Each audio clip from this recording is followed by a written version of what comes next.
If you overthink every conversation you've ever had for hours, wondering if you said something wrong, if you were rude, if small talk feels surface level and draining, and if just being around people wipes you out so much that you feel like you need a month in isolation just to recover, then it will come then it will come as no surprise to you to hear that you're likely an introvert.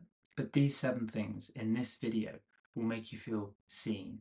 They'll make you feel understood, and they'll make you realize, maybe finally for the first time, that you're not actually broken. So in this video, I'm going to share with you 7 painful, honest truths that only introverts will really understand. It's the stuff that we hide from other people. It's the stuff that makes us feel weird and different and quirky compared to everyone else. But as a reminder, you're not weird. You may be. You're not broken, and you're certainly not alone.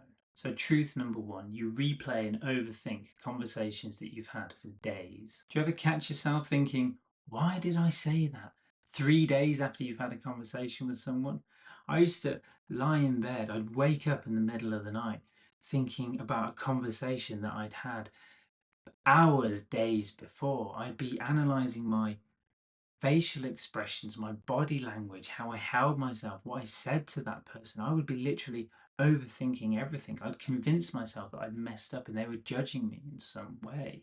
But that doesn't mean that we're broken. It just means that we're hypersensitive to, I call it tentacling. We're so concerned on attuning to everyone else around us, seeing what it is that they want from us, rather than being connected and being attuned to ourselves. So, truth number 2, small talk drains you more than silence ever could.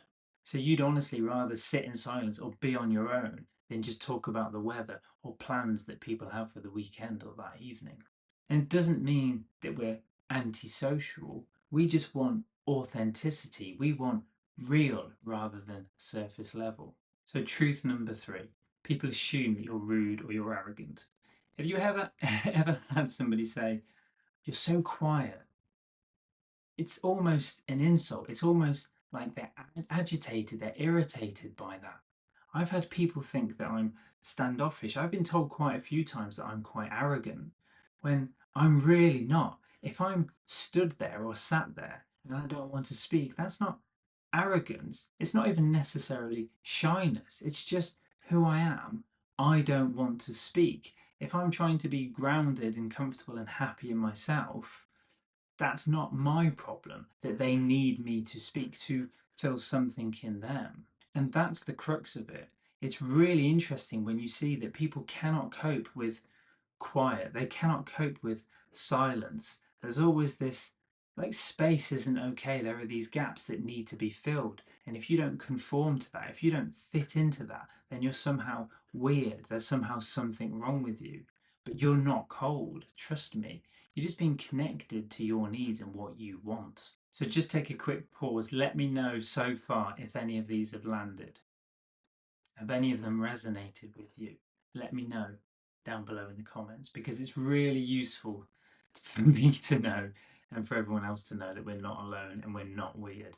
So, on to truth number 4, socializing feels like a performance. So, you can be outgoing for so long, especially in social situations, but then you crash like crazy. I used to think I was faking it, that there was something wrong with me, but I realized that was just my energy.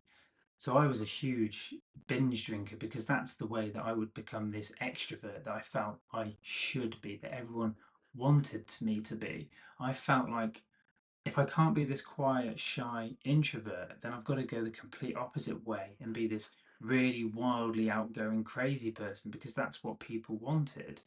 And of course, that wasn't authentic. That wasn't who I was. And I would crash. And because I couldn't keep that up 24/7 all of the time, again, it kind of fed into this belief that there was something wrong with me. There was something, I was fundamentally flawed. I was broken. But as introverts, we are so attuned to our environment. We take in all this. It's like a sensory overload. It becomes too much for us, even if we're not trying to force it. So we have less energy, we have less capacity for social situations. So, painful truth number 5, you feel guilty for wanting time alone. So this one is huge. I honestly could make an entire video series on toxic guilt and shame. Have you ever been in a situation where you're invited out, maybe you've got a message from a friend and you're staring at your phone for what seems like hours, trying to word it perfectly to say, no, I'm not up for it today, but thank you. And you're trying to make it sound like you're not angry, you're not annoyed, you're not irritated, you don't want to upset them, you don't want to feel like you're being judged. But all you're doing is listening to yourself and your needs. You're doing really what it is that you want. But you reply and say, yep, no problem, would love to, see you later. And you end up going. And potentially you end up resenting it because you never wanted to go in the first place. And that's guilt and shame, toxic guilt and shame. Because as introverts from an early age, we learned that our needs don't matter. What we want doesn't matter. We need to take care of everyone else. We need to worry about everyone else because as long as they're okay, then what we want really isn't relevant. So being alone, solitude, it isn't selfish. There shouldn't be any guilt around it. Again, it's just the way that we recharge. It's the way that we reset. It's the way that we reconnect with ourselves. So truth number 6. You hide your true self in social situations. You turn up. You've already rehearsed what it is that you're going to say. You've rehearsed where you're going to walk. Are you going to get a drink first? Are you going to find the friend that you know you can be yourself with? If you are introduced to strangers, what will you say? What will you talk about? You've played this out over and over in your mind. It's become a performance rather than a natural connected situation.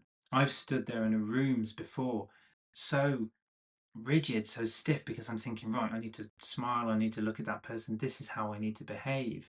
And it really was like a nervous system freeze. I was stuck, overthinking, everything clouded, time slows down. It sounds dramatic, but that's really what it's like for us. And as I mentioned before, what I would always do is turn to alcohol because it wasn't okay. I felt like I couldn't be quiet, shy, and not even shy, just quiet if I didn't want to talk. I had to, I felt like I had to find out everything. I just had to have these pointless conversations with people that I didn't want to have. So I'd end up just getting really drunk because then that would numb my nervous system. It would numb my emotions. And I would just be this crazy guy that everybody loved and woohoo, well done, job done. But it was like a complete, it just felt like I was turning my back on who I really was. It feels painful. It feels like I've abandoned myself because I wasn't being true to me. Again, I was making sure everyone else was happy, but not me. Which takes us beautifully to number 7. You worry that something's wrong with you. You've thought, why can't I just be normal? Why can't I be like everyone else? It's like you missed the class on being a human that everyone else apparently attended when they were younger. I spent my entire life, certainly my teens, my 20s, my 30s, being so awkward and so uncomfortable in my own skin, feeling fundamentally flawed and broken, that it was all a blur. I never really knew how to be. I just, like I mentioned, didn't get this guidebook on how I should act in all these different situations. But I came to realize that I wasn't broken. There was nothing wrong with me. I just learned from a very early age, like you did, that it wasn't okay to be, at our very core, who we truly are. That quiet, vulnerable, sensitive human being that didn't get nurtured, didn't get the love, didn't get the support that they truly, truly needed. And that's what happened. It was just environmental failings. Our environment wasn't okay for us in order to nurture us, to help us to thrive. Because ultimately, being an introvert is not some kind of faulty wiring. It's just the person that you are. You're naturally shy. But unfortunately, because we believe that that's not okay, it's not okay to be quiet, it's not okay to be shy, it's not okay to not enjoy small talk. We force or feel we have to force the opposite, tip the scales the other way. And because that is forced, because it is inauthentic, it is a betrayal to who we are. So we feel that we're not being ourselves because we're not. So we just have to learn. We have to get into this pattern of just being authentic, listening to what it is, acknowledging the guilt that, okay, maybe if I don't want to talk, that's going to be frowned upon, listening to it, noticing it, and just doing it anyway. And throughout this video, I've mentioned this idea that as introverts, we do feel like we're fundamentally flawed, like we're broken. And to speak to that, I created a powerful guide that you can download from the description below, and it's called You're Not Broken, and it explores the idea of how we actually navigate our lives authentically and as our true selves. I hope this video has been useful. As always, I invite you to drop a comment below. Let me know what resonated for you, what didn't, and what you'd like to add to the list. Have a beautiful day. Big love, John.